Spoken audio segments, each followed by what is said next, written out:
Cleopatra, a name synonymous with power, beauty, and intrigue, the last pharaoh of Egypt who charmed the likes of Julius Caesar and Mark Antony. Her reign marked the end of Egypt's long and ancient legacy as an independent kingdom. But it was her death that has fascinated historians for centuries.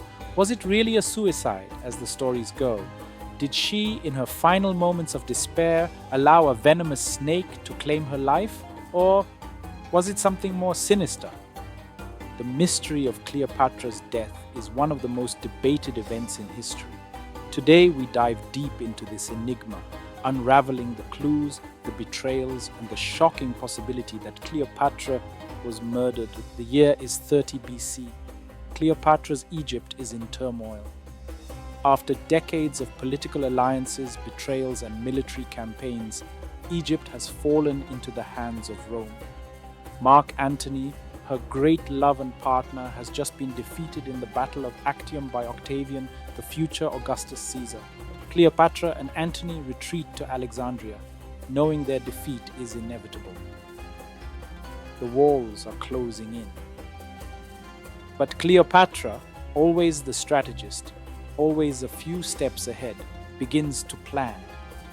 Not her escape, but her legacy. The most famous account of Cleopatra's death comes from Roman historian Plutarch, who wrote that Cleopatra, imprisoned in her own palace, smuggled in an asp, a venomous snake hidden in a basket of figs. With the Romans preparing to parade her as a trophy in their victory march, Cleopatra chose to die on her own terms. The asp, biting her on the breast, delivered its lethal venom, ending the life of one of history's most iconic figures. But is this story too neat, too poetic? After all, Cleopatra was a master manipulator of her own narrative, a ruler who understood the power of symbolism. Here's where things get interesting. Several historians, both ancient and modern, have raised questions about the asp story. For one, asps are not known for delivering a quick death. Their venom could cause a slow, painful demise, not exactly the dignified exit Cleopatra would have wanted. And then there's the matter of logistics.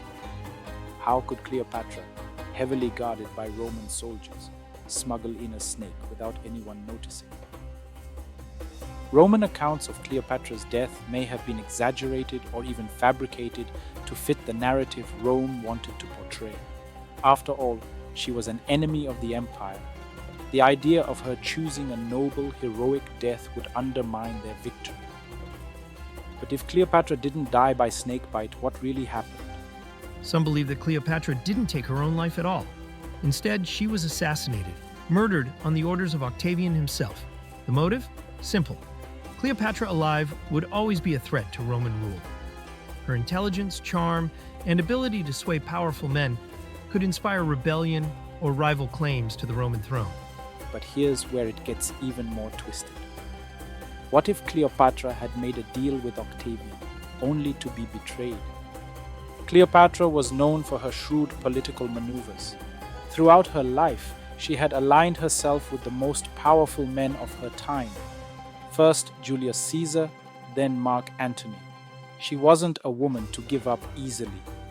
Some believe Cleopatra might have attempted to negotiate with Octavian. Perhaps she offered him a deal, her life in exchange for the safety of her children or some semblance of power in Rome.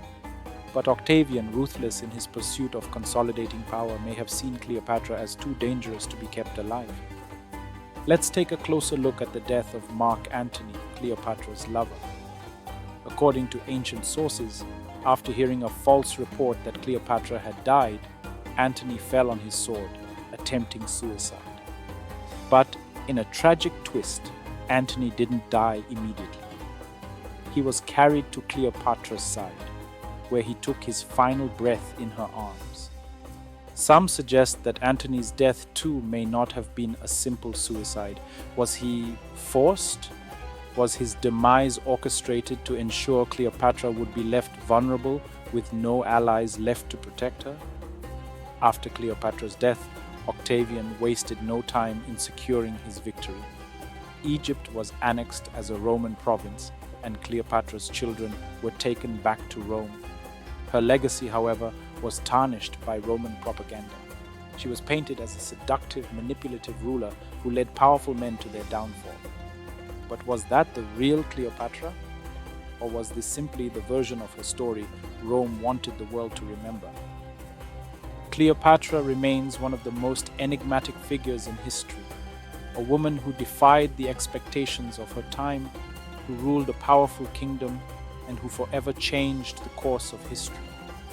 The mystery of her death, whether by snakebite, assassination, or something else entirely, only adds to the allure of her legend.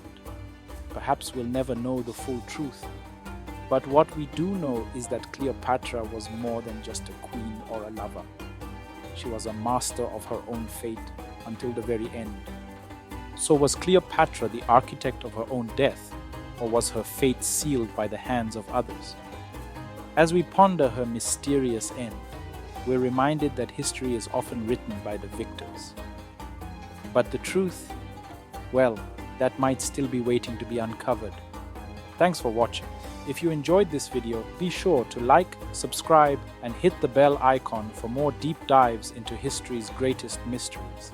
And let us know in the comments, what do you think happened to Cleopatra?